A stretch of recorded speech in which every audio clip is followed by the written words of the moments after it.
Hello दोस्तों, DPR classes में आपका स्वागत है। आज हम भारतीय राज्य व्यवस्था इंडियन पॉलिटी के एक अत्यंत महत्वपूर्ण अध्याय संसदीय व्यवस्था पार्लियामेंट्री सिस्टम पर चर्चा करेंगे। भारतीय संविधान ने केंद्र और राज्यों दोनों ही स्तरों पर संसदीय प्रणाली को अपनाया है। इसे वेस्टमिंस्टर मॉडल या उत्तरदायी सरकार के नाम से भी जाना जाता है। आज के इस वीडियो में हम समझेंगे कि इस व्यवस्था की मुख्य विशेषताएं क्या है, भारत और ब्रिटेन के मॉडल में क्या अंतर है, और अंत में हम परीक्षा के दृष्टिकोण से महत्वपूर्ण बहुविकल्पी प्रश्नों एमसीक्यूज को भी हल करेंगे। तो चलिए शुरू करते हैं। तो चैप्टर आपका 12 है, संसदीय व्यवस्था पार्लियामेंट्री सिस्टम। तो इसमें जो मेन टॉपिक्स है पहले उसको हम देख लेते हैं, फिर इन टॉपिक्स पर हम डिस्कस करेंगे। फर्स्ट है आपका संसदीय सरकार की विशेषताएं। नामित और वास्तविक कार्यपालिका, सामूहिक उत्तरदायित्व का सिद्धांत, संसदीय व्यवस्था के गुण, संसदीय व्यवस्था के दोष, संसदीय व्यवस्था अपनाने के कारण, भारतीय और ब्रिटेन मॉडल में अंतर, और लास्ट में हम एमसीक्यूज देखेंगे। तो चलिए स्टार्ट करते हैं।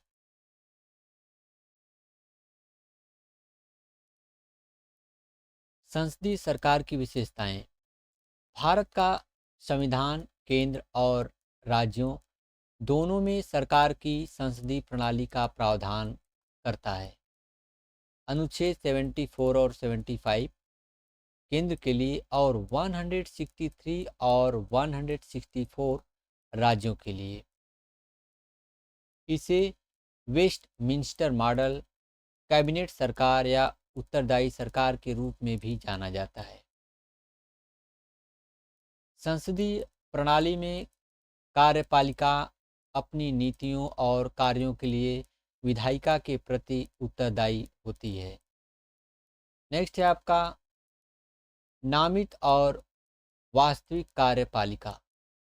राष्ट्रपति नामित कार्यपालिका डी जूरे कार्यकारी या नाम मात्र कार्यकारी होता है, जबकि प्रधानमंत्री वास्तविक कार्यपालिका डी फैक्टो कार्यकारी होता है।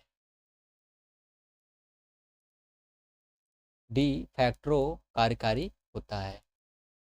राष्ट्रपति राज्य का प्रमुख होता है, जबकि प्रधानमंत्री सरकार का प्रमुख होता है। अनुच्छेद 74 के अनुसार राष्ट्रपति को सलाह देने के लिए एक मंत्रिपरिषद होगी जिसका प्रमुख प्रधानमंत्री होगा। बहुमत प्राप्त दल का शासन। लोकसभा में जिस राजनीतिक दल को बहुमत प्राप्त होता है वह सरकार बनता है। उस दल के नेता को राष्ट्रपति द्वारा प्रधानमंत्री नियुक्त किया जाता है और अन्य मंत्रियों की नियुक्ति प्रधानमंत्री की सलाह पर की जाती है। यदि किसी भी दल को बहुमत नहीं मिलता है तो राष्ट्रपति द्वारा गठबंधन सरकार का विकल्प चुना जा सकता है। नेक्स्ट है आपका सामूहिक उत्तरदायित्व, कलेक्टिव रिस्पॉन्सिबिलिटी। यह संसदीय सरकार का विशिष्ट सिद्धांत है। मंत्री सामूहिक रूप से संसद के प्रति, विशेषकर लोकसभा के प्रति उत्तरदायी होते हैं, और ये आपका अनुच्छेद 75 में है। वे एक टीम की तरह काम करते हैं और साथ में डूबते या तैरते हैं। जो लोकसभा मंत्रिपरिषद के विरुद्ध अविश्वास प्रस्ताव पारित करती है तो सभी मंत्रियों को त्यागपत्र देना पड़ता है। दोहरी सदस्यता और नेतृत्व। मंत्री विधायिका और कार्यपालिका दोनों के सदस्य होते हैं। इसका अर्थ है कि एक व्यक्ति बिना संसद सदस्य बने केवल 6 महीने तक मंत्री रह सकता है।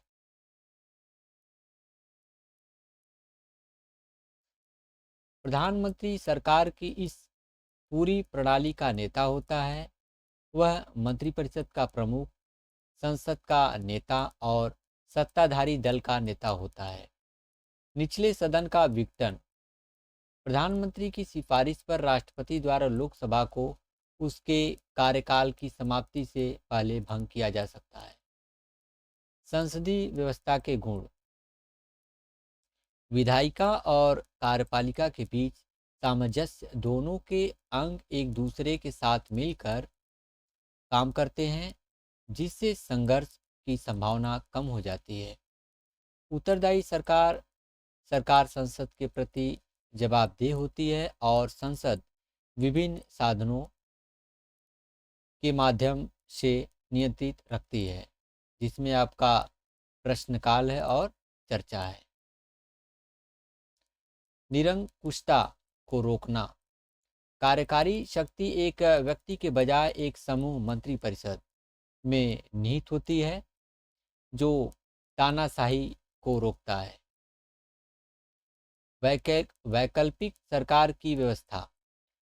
सत्ताधारी दल के बहुमत खोने पर विपक्ष सरकार बनाने के लिए तैयार रहता है, जैसा कि ब्रिटेन में शैडो कैबिनेट के मामले में होता है। नेक्स्ट है आपका संसदीय व्यवस्था के दोष। अस्थिर सरकार। सरकार का अस्तित्व संसद के बहुमत पर निर्भर करता है, जिससे गठबंधन सरकारों के दौर में अस्थिरता बनी रहती है। नीतियों की निरंतरता का अभाव। सरकार बदलने पर पिछली सरकार की नीतियों को बदल दिया जाता है, जिससे दीर्घकालिक योजनाएं प्रभावित होती हैं। मंत्रिमंडल की तानाशाही। जब सत्ताधारी दल के पास भारी बहुमत होता है तो कैबिनेट संसद पर हावी हो जाती है। अकुशल व्यक्तियों द्वारा शासन। मंत्रियों का चयन योग्यता के बजाय प्रशासनिक अनुभवहीन राजनेताओं में से किया जाता है। संसदीय व्यवस्था अपनाने के कारण। व्यवस्था से निकटता। भारत ब्रिटिश शासन के दौरान काफ़ी हद तक संसदीय प्रणाली से परिचित हो चुका था। उत्तरदायित्व को प्राथमिकता। Doctor B.R. अम्बेडकर ने तर्क दिया था कि भारत को ऐसी सरकार चाहिए जो स्थिर होने के साथ साथ अधिक जवाबदेह भी हो अधिक जवाबदेह भी हो। विधायिका कार्यपालिका संघर्ष से बचाव। राष्ट्रपति प्रणाली में अक्सर दोनों अंगों के बीच गतिरोध उत्पन्न हो जाता है। भारतीय समाज की प्रकृति। भारत की विविधता को देखते हुए संसदीय प्रणाली विभिन्न वर्गों को प्रतिनिधित्व देने के लिए अधिक उपयुक्त थी। नेक्स्ट है आपका भारतीय और ब्रिटिश मॉडल में अंतर। गणतंत्र बनाम राजतंत्र। भारत में राज्य का प्रमुख राष्ट्रपति निर्वाचित होता है, जबकि ब्रिटेन में यह वंशानुगत राजा या रानी होता है। संसद की संप्रभुता। ब्रिटिश संसद संप्रभु है, जबकि भारत में संसद की शक्तियां लिखित संविधान के कारण सीमित है। प्रधानमंत्री की सदस्यता। ब्रिटेन में पीएम केवल निचले सदन हाउस ऑफ कॉमन्स का होना चाहिए। भारत में वह किसी भी सदन का हो सकता है। विधिक उत्तरदायित्व। ब्रिटेन में मंत्रियों का विधिक उत्तरदायित्व होता है और उन्हें राजसी आदेशों पर हस्ताक्षर करने होते हैं। भारत में ऐसी कोई व्यवस्था नहीं है। अब जो मेन टॉपिक्स देखे हैं उससे रिलेटेड यहाँ पे MCQs क्वेश्चन देख लेते हैं। फर्स्ट क्वेश्चन है, भारतीय संविधान के किस अनुच्छेद में केंद्र में संसदीय व्यवस्था का प्रावधान है? अनुच्छेद 74 और 75 में संसदीय व्यवस्था का प्रावधान है। ऑप्शन बी करेक्ट है आपका। नेक्स्ट है, संसदीय सरकार में वास्तविक कार्यपालिका की शक्तियां किसमें निहित होती है? किसमें निहित होती है? प्रधानमंत्री की अध्यक्षता वाली मंत्रिपरिषद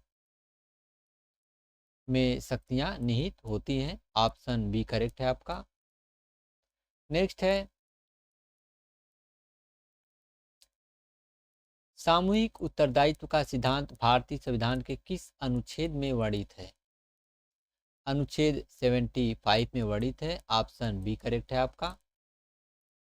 नेक्स्ट है आपका, संसदीय प्रणाली की और किस नाम से जाना जाता है? संसदीय प्रणाली को और किस नाम से जाना जाता है? उपरोक्त सभी, उपरोक्त सभी। ऑप्शन डी करेक्ट है आपका, जिसमें वेस्टमिंस्टर मॉडल, उत्तरदायी सरकार और कैबिनेट सरकार, ये तीनों आपका करेक्ट है। मीन्स उपरोक्त सभी आपका जो ऑप्शन डी है वो करेक्ट है। नेक्स्ट है आपका, यदि कोई व्यक्ति संसद का सदस्य नहीं है तो वह अधिकतम कितने समय तक मंत्री पद पर रह सकता है? यदि कोई व्यक्ति संसद का सदस्य नहीं है तो वह अधिकतम कितने समय तक मंत्री पद पर रह सकता है? 6 महीने तक रह सकता है। ऑप्शन बी आपका करेक्ट है। नेक्स्ट है,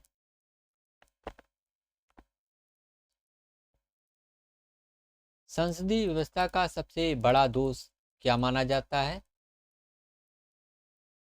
सरकार की अस्थिरता, सरकार की अस्थिरता।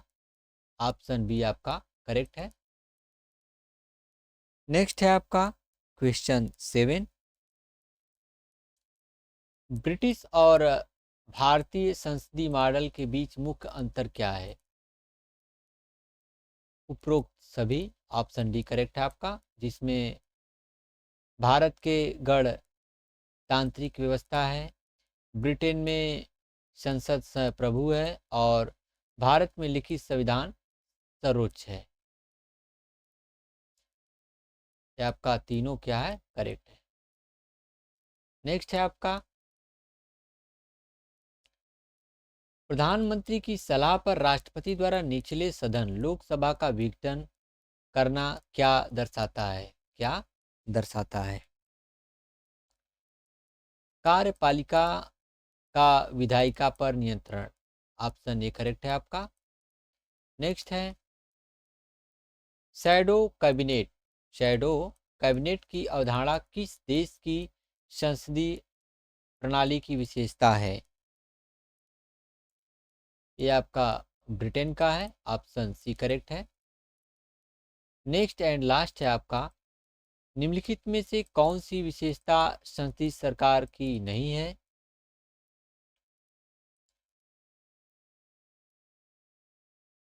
शक्तियों का पूर्ण पृथक्करण विधायिका और कार्यपालिका के बीच। ऑप्शन डी आपका करेक्ट है। तो दोस्तों, आज हमने समझा कि संसदीय व्यवस्था में कार्यपालिका अपनी नीतियों के लिए विधायिका के प्रति उत्तरदायी होती है। हमने यह भी जाना कि भारत ने अपनी विविधता और उत्तरदायित्व की आवश्यकता को देखते हुए इस प्रणाली को चुना। जहां ब्रिटेन में राजतंत्र है, वहीं भारत में गणतंत्र को अपनाया है, जहां राज्य का प्रमुख निर्वाचित होता है। आशा है कि डीपीआर क्लासेस का यह क्लास आपकी तैयारी में सहायक रहा होगा। इस अध्याय के विस्तृत नोट्स के लिए आप हमारे अन्य वीडियो को भी देख सकते हैं। अगर आपको यह वीडियो पसंद आया हो तो इसे लाइक करें और अपने अपने दोस्तों को ये बताएं और साझा करें इस वीडियो को। मिलते हैं अगले अध्याय में। धन्यवाद।